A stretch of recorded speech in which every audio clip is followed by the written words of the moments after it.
Hi, third grade. This is Miss Liberty with your writing lesson for today, Thursday, September 10th.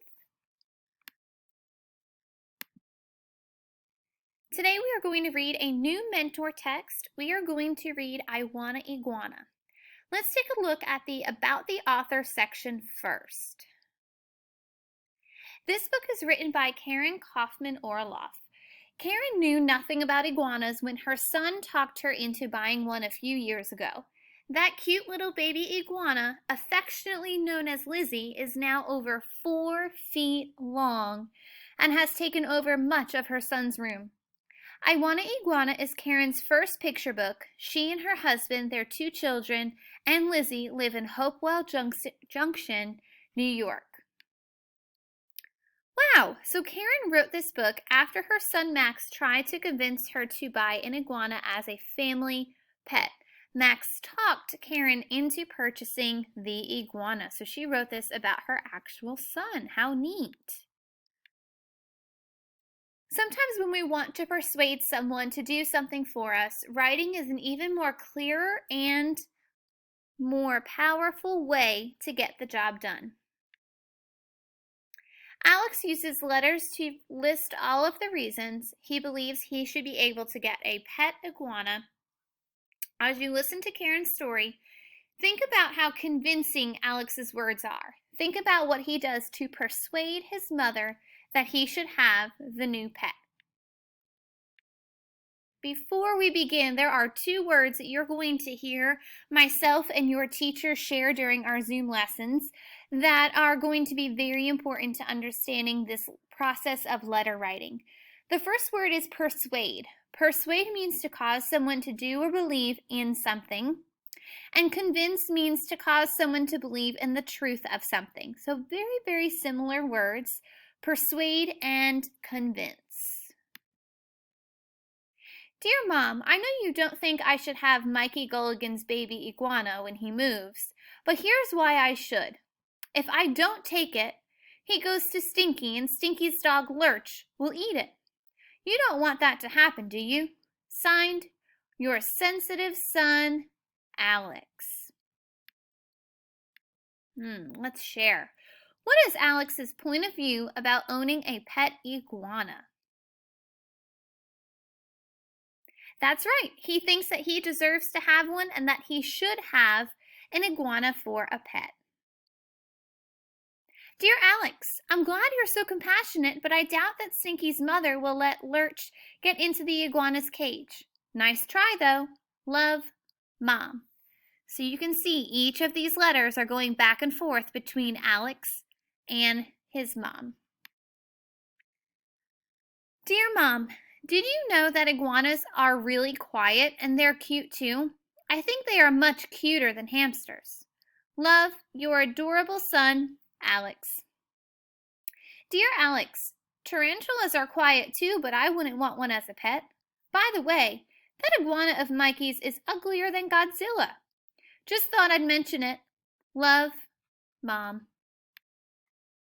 Dear Mom, you would never even have to see the iguana. I'll keep his cage in my room on the dresser next to my soccer trophies. Plus, he's so small, I bet you'll never even know he's there. Love and a zillion and 1 kisses, Alex. Dear Alex, iguanas can grow to be over 6 feet long. You won't have enough space in your whole room, much less on your dresser, with or without your trophies. Love, Mom. What does Alex include in his letters to persuade his mom? And what writing strategies does he use to make sure his mom can't say no? So I'm going to go back to this page. He uses reasons in his writing to support why he thinks he should have an iguana. He also writes and closes his letters with a different phrase each time. This one he's trying to be really sweet by saying 1,000,001 kisses. So he is giving lots of different reasons in his letters. Dear Mom, it takes 15 years for an iguana to get that big. Mikey told me. I'll be married by then and probably living in my own house. Love, your smart and mature kid, Alex. How does Alex close or end each letter? Does he just say his name or does he add in a phrase before it? That's right. He tries to add in a phrase before it. So, for example, this one says, "Love, you're a smart and mature kid, Alex." That's another way that he uses his writing to try to convince or persuade his mom to get the pet iguana. Dear Alex, how are you going to get a girl to marry you when you own a 6-foot-long reptile?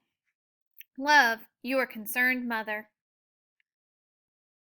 Dear Mom, forget the girl. I need a new friend now. This iguana can be the brother I've always wanted. Love, your lonely child, Alex. Dear Alex, you have a brother. Love, Mom. Dear Mom, I know I have a brother, but he's just a baby. What fun is that? If I had an iguana, I could teach it tricks and things. Ethan doesn't do tricks. He just burps and poops. Love, grossed out Alex. Dear Alex, how do I know you're ready for a pet? Remember what happened when you took home the class fish? Love, Mom.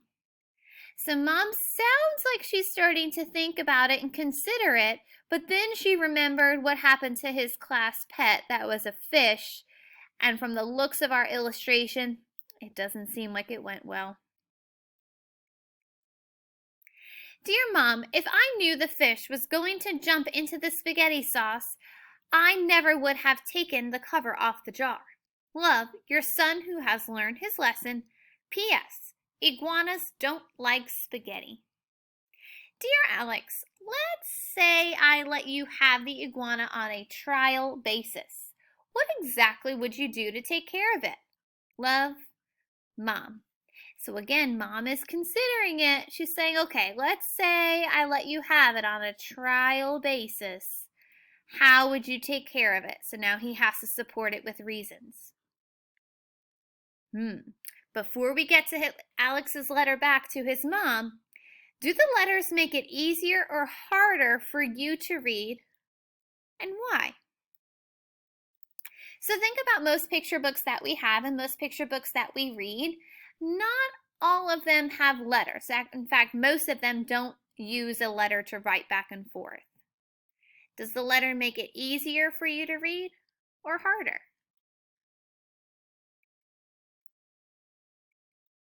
Dear Mom, I would feed him every day. He eats lettuce, and I would make sure he had enough water, and I would clean his cage when it got messy. Love, responsible Alex. P.S. What's a trial basis? Dear Alex, a trial basis means Dad and I see how well you take care of him for a week or two before we decide if you can have him forever. Remember, Stinky and Lurch are waiting. Love, Mom. P.S. If you clean his cage as well as you clean your room, you're in trouble. Dear Mom, I'll really try to clean my room in the iguana's cage. Also, listen to this. I'll pay for the lettuce with my allowance. I mean, how much can one baby iguana eat anyway? Love, Alex the Financial Wizard. Are you sure you want to do this, Alex? Yes, Mom. I want an iguana, please. Dear Alex, look on your dresser. Love, Mom. Yes, thank you, thank you. He finally got his pet iguana. So in your seesaw activity today, you are going to be writing down some of the reasons Alex used to try to persuade or convince his mom that he should get an iguana for a pet. So thinking about the answer to that question, he told his mom he would take care of it, that he would clean its cage, he would pay for the lettuce with his own allowance, and so many more. See how many you can think of, and let your teacher know if you have any questions.